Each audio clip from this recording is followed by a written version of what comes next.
Ha re kena lentsweng la rona la bobedi, e leng majiwa. Lentswe lena majiwa le hlalosa motho e mone reng ke motho ya mosa haholo, motho ya lereko, motho ya mohau, motho ya fanang ho feta tekanyo, ya fanang ho fihleletse ena a itshiya a sena letho. Motho yena haeba o na le lelapa, a ka siya lelapa la hae le sena letho, hobane ha a fana o lebala ka bophelo ba hae bo botle, ebile o lebala ka ditlhoko tsa hae kapa ditlhoko tsa lelapa la hae, hobane se teng ka hare ho kelello ya motho eno e re mo bitsang majewa ke fela ho thabisa metswalle, girlfriend, boyfriend. Ke yona fela ntho eo a batlang ho etsa, mme o tshaba hore a re ha ke na letho.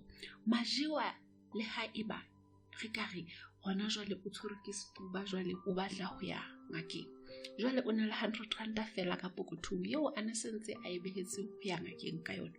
Wa tseba ha o ka fihla o le girlfriend ya hae kapa o le boyfriend ya hae kapa o le motswalle wa hae, o kopa hore a o lase, wa tseba o tlontsha tjhelete eno ebe o sacrifice ho ya ngakeng, hobane fela a sa batle a bone wena o le motswalle wa hae kapa o le girlfriend, boyfriend, ebe o tswa sefahleho sa hao se sosobane hobane fela a sitile ho thusa.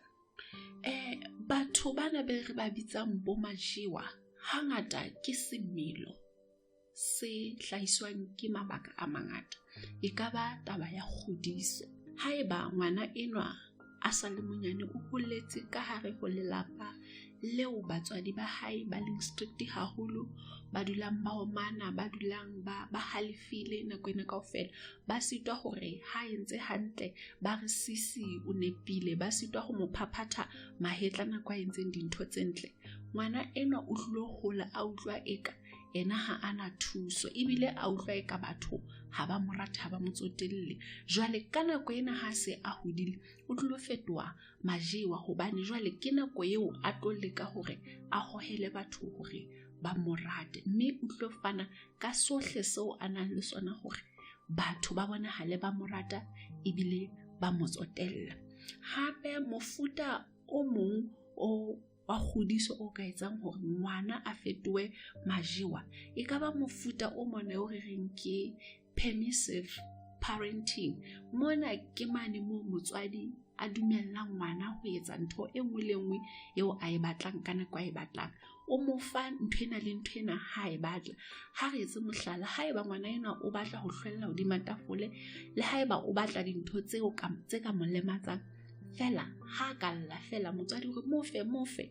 Jwale taba eno e ruta ngwana hore ke setlamo hore ha batla ntho e nngwe le nngwe a e fuwe, ebile ke setlamo hore batho ba bonahale ba mo kgathalla ebile ba mo rata. Jwale ngwana ya hodisitsweng ka hare ho mofuta ona, nakong eo a seng a hodile, in reality o fumana hore bophelo ha bo tshwane le ka tlung ka mane ha ke ntse ke hodiswa.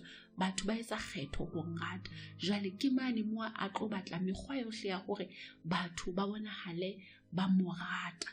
Jwale o tla fana ka ntho e nngwe le nngwe a itebale e le yena. O tla ba sebetsa ngwana ya mofuta o fela a sena letho, a tseba a robala fatshe a sena le letrase la ho robala, hobane se ka hlong ya hae ke hore metswalle ya ka, boyfriend ya ka, girlfriend ya ka e tlameha e kgotsofale. Ha re nna ke kopa ho ya holiday, nna ke kopa o nrekele, ke kopa o nrekele dimpho nako ena kaofela, kopa o ntshe o nkise dating. Ha o ka re ha ona letho, o tshaba hore motho ena o tlo ntahla. Jwale tshabo ya hae ke hore batho ba mo balehe, hobane o tseba nako ena kaofela e le yena motho ya ratuwang, hobane o kgodisitswe ka tsela yona ya mofuta o. Ka bomadimabe, bana ba hodisitsweng ka hare ho mefuta ena e mebedi eo re buileng ka yona, hangata ke motho e leng hore ha o ka mohlala, ha o ba o ratana le yena, ke bana ba sa hlaleng. Ha o wa mohlala o tla o jwetsa hore ha o so ka o mfereya, o keke wa nhlala, o ratana le yena le ha o so ntse o sa batle, hobane jwale o tlo bontsha bohale, a bontshe hore jwale a ka o hlekefetsa ha ele mona o so re wa mohlala. E mong o tla ba re ha o wa mohlala ebe wa o bolaya, kapa a ipolaye le wena a be a o bolaye. ke dintho tseo bana ba hotseng ka hare ho mefuta ena e mebedi e re buileng ka yona ba di etsang ha ba se ba hodile.